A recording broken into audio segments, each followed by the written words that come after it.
Bonjour et bienvenue sur Radio CSERT, votre podcast quotidien sur l'actualité cyber du lundi 18 novembre 2024, épisode 97.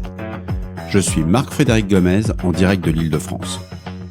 Au programme aujourd'hui, les cyberattaques ciblant les acheteurs du Black Friday, une faille critique dans un plugin de sécurité pour WordPress, l'utilisation croissante des fichiers SVG dans les campagnes de phishing, vulnérabilité critique dans les NAS D-Link exploitant la CVE 2024 10914. Vous trouverez bien entendu tous les liens qui m'ont permis de créer cette revue d'actualité dans la description de cet épisode. Commençons notre revue d'actualité par de la sensibilisation sur ces périodes de fin d'année. Les cybercriminels intensifient leur activité à l'approche du Black Friday et des fêtes de fin d'année.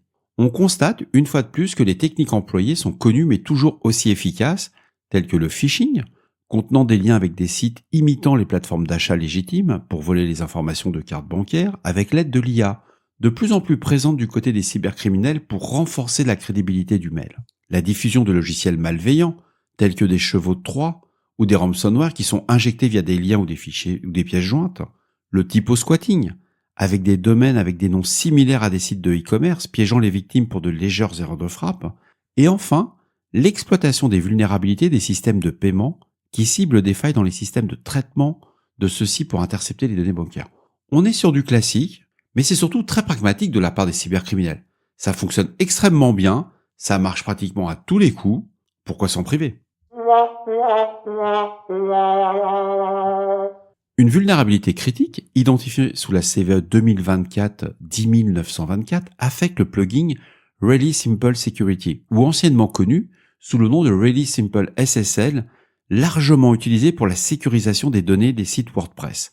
Cette faille permet à des attaquants distants de contourner les mécanismes d'authentification, accédant ainsi à des comptes d'admin des sites impactés.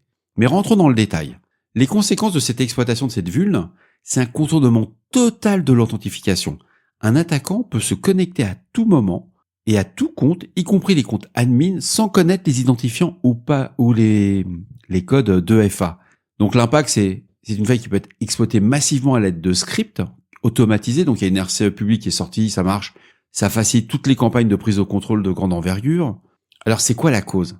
La faille, elle va résider dans la gestion incorrecte des actions liées à l'authentification dans l'API REST du plugin, spécifiquement lorsque l'authentification à deux facteurs, le 2FA, est activé. C'est incroyable. On nous bassine tous les jours de faire du 2FA et là on découvre que quand on l'active, ça a été codé comme des pieds, quoi. La fonction vulnérable, le check logging on get user, traite les paramètres suivants. Vous avez deux paramètres, le user ID, qui est l'identifiant de l'utilisateur, et le login nonce, qui est le jeton de validation unique, donc le fameux 2FA. Lorsqu'un login nonce et invalide est envoyé dans une requête, le système ne va pas rejeter la tentative comme attendu. Là, c'est que vous avez affaire à un codeur que vous avez trouvé dans une plateforme à 5 € la journée, quoi. Au lieu de cela, il appelle la fonction Authenticate on Redirect qui identifie l'utilisateur uniquement sur la base du user ID. Bien que le 2FA soit désactivé par défaut, de nombreux administrateurs l'ont activé pour renforcer la sécurité des comptes. Les versions vulnérables sont la 9.0 à la 9.1.1.1 du plugin. Ça va affecter toutes les versions, qu'elles soient gratuites, pro ou pro multisite. Donc, évidemment, les mesures correctives existent. Il y a une version 9.1.2 du plugin qui a été publiée le 12 novembre pour la version pro et le 14 novembre pour la version gratuite. Une mise à jour forcée en coordination avec WordPress.org a été mise en place, mais attention, elle est pas complète. Mais ça ne touche pas les versions pro dont la licence est expirée. Si vous l'avez utilisé lors de l'installation de votre site WordPress, puis vous dites, tiens, je vais pas payer cette année la licence, puis ça continue à être durci, c'est pas bon. 4 millions d'installations du plugin, il y en a environ 3,5 millions qui ne sont pas encore patchés. Ça fait quand même 87,5%. Donc si vous utilisez du WordPress, vous mettez à jour tous vos plugins. Les cybercriminels intensifient l'usage de fichiers SVG, ce qu'on appelle des Scalable Vector Graphics, dans leur campagne de phishing. Ces fichiers permettent non seulement d'afficher des graphiques, mais également de masquer des scripts malveillants ou d'intégrer des formulaires de collecte de données tout en échappant à la détection des solutions de sécurité traditionnelles. Il faut savoir que les emails de phishing, qui exploitent désormais ces fameux fichiers SVG, pour contourner des solutions de détection, les caractéristiques de ces fichiers qui favorisent leur usage malveillant incluent un contenu dynamique, donc on peut inclure du JavaScript, c'est très faiblement détecté par les antivirus.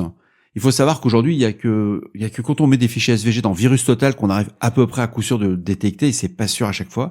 On peut encoder des liens malveillants. Donc si vous voulez mettre une charge malveillante via un C2, vous pouvez mettre un fichier SVG. Ces attaques visent principalement des employés en entreprise. Ça touche le monde professionnel.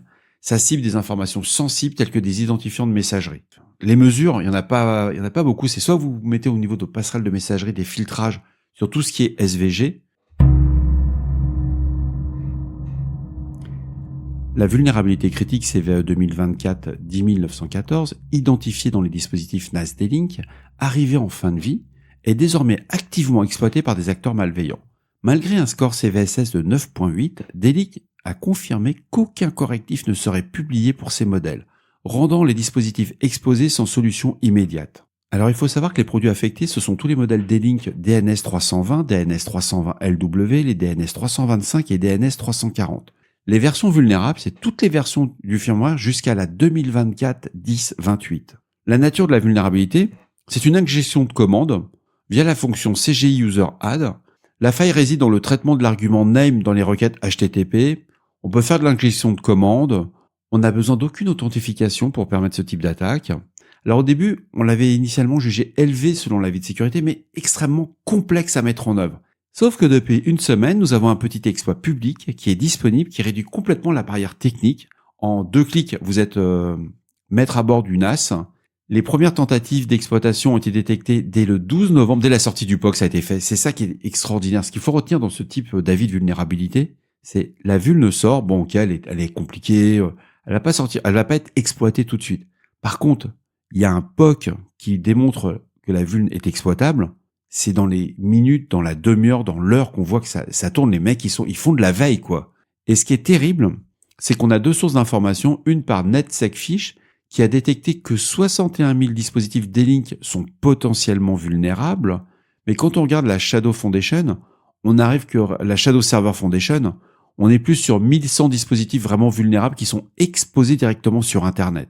C'est-à-dire que pour les attaquants, c'est juste du pain béni, quoi. Alors, la mauvaise nouvelle, il n'y a pas de correctif. D-Link a annoncé que ces modèles NAS étaient en fin de vie. Aucun correctif ou mise à jour du firmware ne sera publié. Alors, les recommandations, évidemment, sont toujours les mêmes. Si vous pouvez déconnecter votre NAS d'Internet, vous le faites. Vous pouvez remplacer l'équipement, utiliser des pare-feux ou des VPN. Une surveillance active avec de l'IDS ou de l'IPS. Bon, personnellement, quand un constructeur voit une telle vulnérabilité et ne fait rien, c'est quand même pas bon signe, quoi. Alors, c'est pas cher, mais ça s'appelle du jetable. Et voilà, ce podcast de Radio Cessor du lundi 18 novembre touche à sa fin. J'espère qu'il vous a plu, qu'il vous a apporté des informations utiles. Ce fut laborieux à enregistrer ce matin. N'oubliez pas, si vous avez des questions ou des suggestions de sujets que vous souhaitez voir abordés dans nos prochaines émissions, laissez-moi un message sur le répondeur de Radio Cessor au 07 68 72 20 09. On est là pour vous. Prenez soin de vous et à demain pour un nouvel épisode. Au revoir. Je vais ramer au montage, mais alors...